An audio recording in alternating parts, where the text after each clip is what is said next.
बहुत बहुत स्वागत है आपका। Thank you very much for tuning in. आज की प्रैक्टिस शुरू करते हैं। देखिए, दो दोस्तों के बीच में बातचीत चल रही है ब्लड टेस्ट को लेकर के। कहाँ पे टेस्ट कराने जाओगे, मेरा नाम ले देना, डिस्काउंट मिल जाएगा, इस प्रकार की बातें हैं। So I will be sharing my screen with you. इसको बिल्कुल नेचुरली फॉर्म करेंगे इंग्लिश में, the way native English speakers do. हर सेंटेंस का स्ट्रक्चर, लॉजिक और ग्रामर साथ के साथ डिस्कस करते हुए चलेंगे ताकि कंसेप्ट क्लियर हो और इनके बेसिस पे फिर आप दूसरे सेंटेंसेस बना पाए। ओके, जैसे दोस्त कह रहा है कि डॉक्टर ने मुझे खून टेस्ट कराने के लिए बोला है। देखिए, कुछ सेंटेंसेस बेसिक भी आ सकते हैं, तो don't get bored. The session is not gonna be very long, it will hardly be 15 minutes, so please stay tuned and watch it to the end. पूरा देखिएगा। सो डॉक्टर ने मुझे खून टेस्ट कराने के लिए बोला है। देखिए, पहला तरीका है doctor has advised me. Doctor ने एडवाइस किया है, so doctor has advised me to get a blood test. ये एक बेसिक तरीका हो गया। अब कंफ्यूजन कहां से शुरू होता है, आप यहां पर ये भी कह सकते हैं doctor has advised me to have a blood test. देखिए, गेट और हैव दोनों का मतलब है पोजीशन एक्वायर करना, किसी चीज से कनेक्ट होना, right. So doctor has advised me to have a blood test. आप इसी चीज को ऐसे भी कह सकते हैं doctor has told me to get a blood test done. Doctor has told me to get a blood test done. Done आप साथ में लगा रहे हैं तो आप सेंटेंस को और ज्यादा क्लियर कर रहे हैं कि करवाने के लिए बोला है। Doctor has advise me to get a blood test done. अब एक तीसरा तरीका देखिए, इसमें बहुत ज्यादा गलती हो जाती है। अगर आप इस चीज को ऐसे कहें, डॉक्टर हैज सजेस्टेड।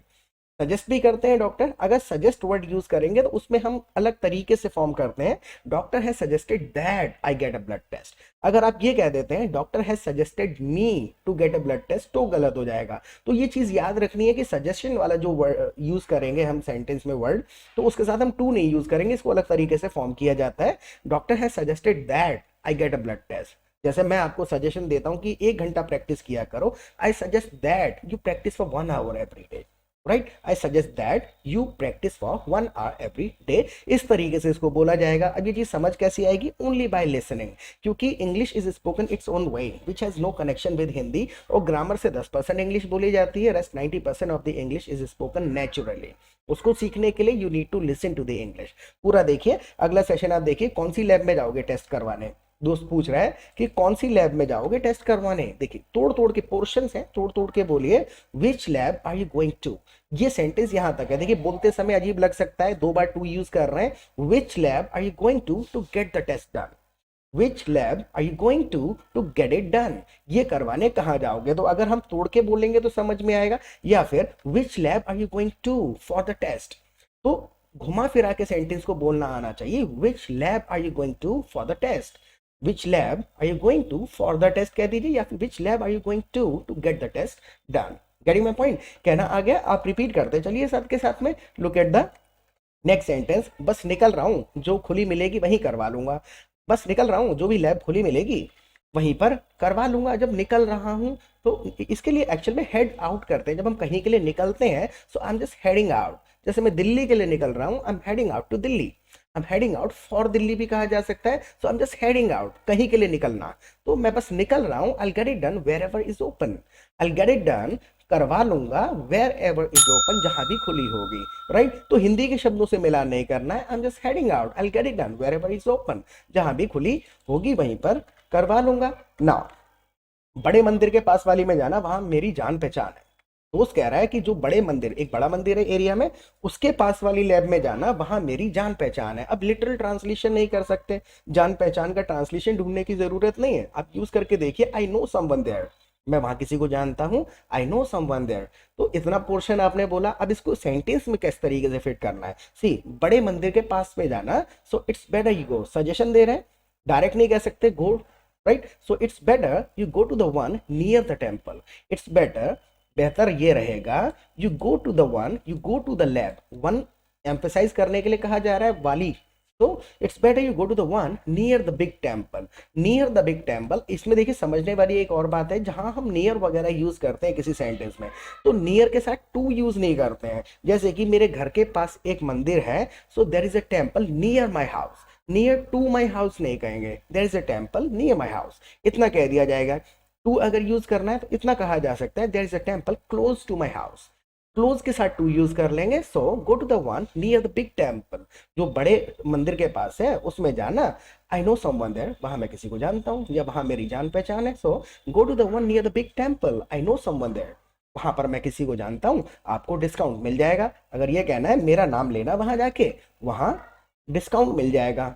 मेरा नाम लेना तुम्हें वहां डिस्काउंट मिल जाएगा। मेरा नाम लेना तो लिटरल क्या है, फीलिंग ये नहीं है ना कि मेरा नाम जाके प्रोनाउंस करना, मेरा रेफरेंस देना।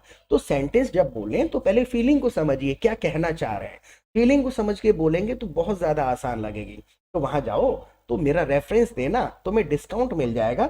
कई तरीके से कहा जा सकता है, गो विद माई रेफरेंस। देखिए, go with my reference you will get a discount, आपको डिस्काउंट मिल जाएगा। या फिर go with my reference they will give you some discount, वो आपको थोड़ा डिस्काउंट दे देंगे। Look at the next sentence. मेरे ख्याल से ब्लड टेस्ट ज्यादा से ज्यादा 100 रुपए का 100 रुपए में हो जाएगा, इसके लिए क्या डिस्काउंट मांगना। दूसरा दोस्त कह रहा है, मेरे ख्याल से ब्लड टेस्ट मैक्सिमम 100 रुपए का हो जाएगा, इसके लिए क्या डिस्काउंट मांगना है, क्योंकि मेला भी तो 10-20 रुपए का डिस्काउंट होगा, राइट। तो मेरे ख्याल से ब्लड टेस्ट ज्यादा से ज्यादा 100 रुपए का हो जाएगा, इसके लिए क्या डिस्काउंट मांगना। सिचुएशन समझिए, तोड़ तोड़ के बोल दीजिए। देखें, I think blood test hardly cost 100 rupees. मेरे ख्याल से मुश्किल से 100 ही रुपए कॉस्ट होगी। ब्लड टेस्ट हार्डली का यूज कर रहे हैं यहाँ पर, यानी कि मुश्किल से। I think blood test cost 100 rupees maximum.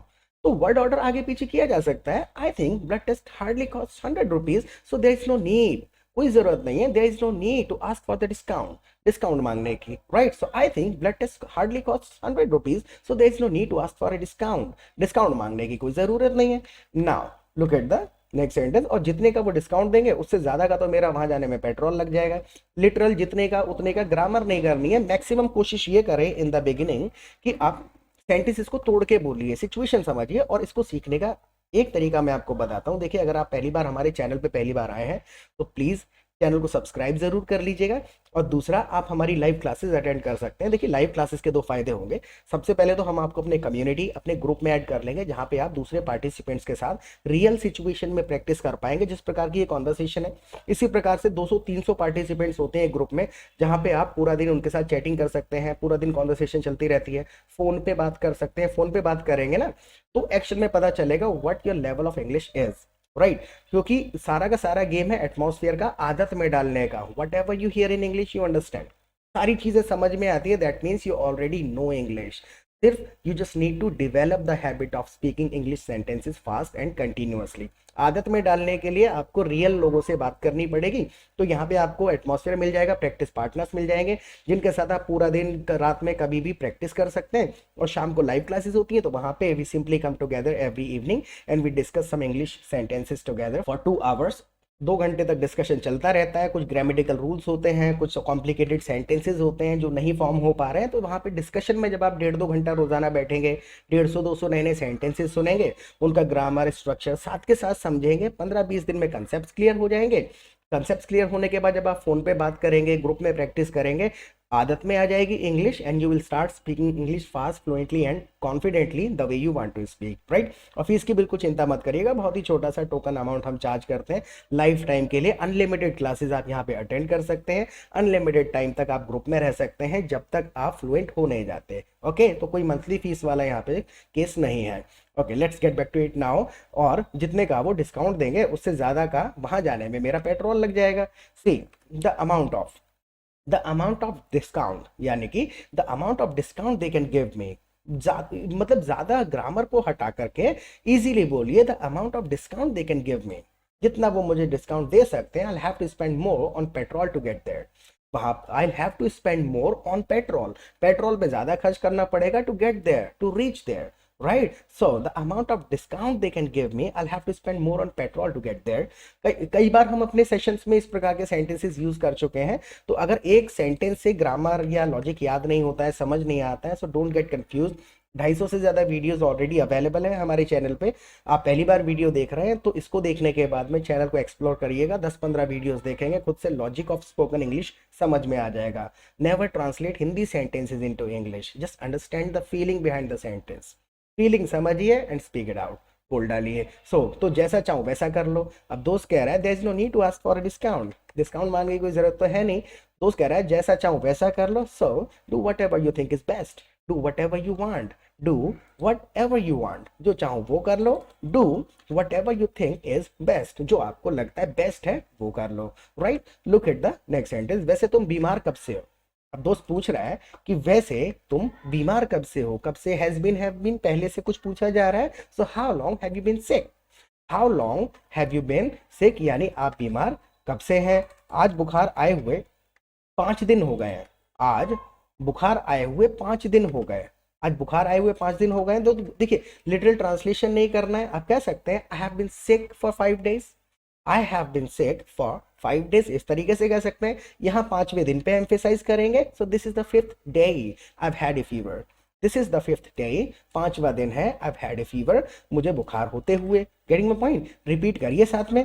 आप इसी चीज को एक और तरीके से भी कह सकते हैं थोड़ा। अब देखिए एक बात को कहने के 20 तरीके हैं, राइट तो उन तरीकों को कैसे सीखा जाएगा? Only by listening to the English of others. दूसरे लोग बोलेंगे, कोई ये कह देगा, कोई कह देगा I have been sick for 5 days, कोई कहेगा this is the 5th day I have had a fever, और कोई इस तरीके से कह देगा I have been running a fever for 5 days, I have been running a fever for past 5 days। इसका मतलब भी वही है कि मुझे 5 दिनों से बुखार है। तो ये ऑल्टरनेट सीखना बहुत ज्यादा जरूरी है to speak effective English, right. Look at the next sentence, इसे हल्के में मत लो क्योंकि आजकल डेंगू का सीजन चल रहा है। अब दोस्त कह रहा है इसे हल्के में मत लो बुखार को, क्योंकि आजकल डेंगू का सीजन चल रहा है, सीजन चल रहा है। सो बिल्कुल नॉर्मल का कह दिया जाएगा, डोंट टेक इट लाइटली, इतना कह दिया, हल्के में मत लो, डोंट टेक इट कैजुअली। ये भी कह सकते हैं इट्स डेंगी सीजन, देखिए डेली नहीं है, इट्स डेंगी सीजन यानी कि डेंगी का सीजन है। तो don't take it lightly, it's dengue season यानी सीजन चल रहा है डेंगी का, right. Look at the next sentence, जल्दी जाओ लैब अब खुल गई होगी। अब दोस्त कह रहा है जल्दी जाओ लैब अब खुल गई होगी, ब्लड टेस्ट कराने जाना है दूसरे को, तो जल्दी जाओ लैब अब खुल गई होगी, तो जल्दी जाओ तो गो फास्ट कह देंगे तो लिटिल ट्रांसलेशन जैसा साउंड करेगा। फीलिंग समझिए ना, जब सिचुएशन है, सजेशन दे रहे हैं थोड़ा पोलाइटली देंगे, you should go now, you should leave now भी नहीं, मजा नहीं आएगा। लीव एक्चुअल में होता है एग्जैक्टली प्लेस को छोड़ने के लिए, यू शुड गो नाउ, गो कह के हमने क्या करा, जाने की प्रक्रिया पे एम्फेसाइज कर दिया, टू रीच समवेयर, राइट। तो शब्दों का एक्चुअल में बहुत इंपॉर्टेंट रोल होता है कि किस सिचुएशन में कौन सा वर्ड बोला जाना है। So you should go now, they must be open, वो खुल गई होंगे, दे मस्ट बी ओपन वो खुले होंगे, लिटरल ट्रांसलेशन नहीं है। इसी तरीके से कहा जाता है कि you should go now, they must be open, you should go now, the lab must be open, यानी लैब खुल गई होगी। ईडी वगैरह नहीं लगेगा, बस ये चीज ध्यान रखनी है, रिपीट करते जाइए। Now you should head over now, this should be open by this time now, ये एक और पूरा क्लियर मैसेज कर दिया। देखिए हेड ओवर का भी इस्तेमाल किया जा सकता है, हेड ओवर का भी मतलब होता है किसी जगह के लिए निकलने के लिए, you should head over now यानी वहां पहुंचना चाहिए तुम्हें, अब पहुंचो वहां, अब इस तरीके से कहते हैं ना कई बार हिंदी में, तो you should head over now, this should be open by this time यानी इस वक्त वो खुले होंगे या खुल गए होंगे, right. Look at the next sentence, बस प्रार्थना करो मुझे डेंगू ना निकले।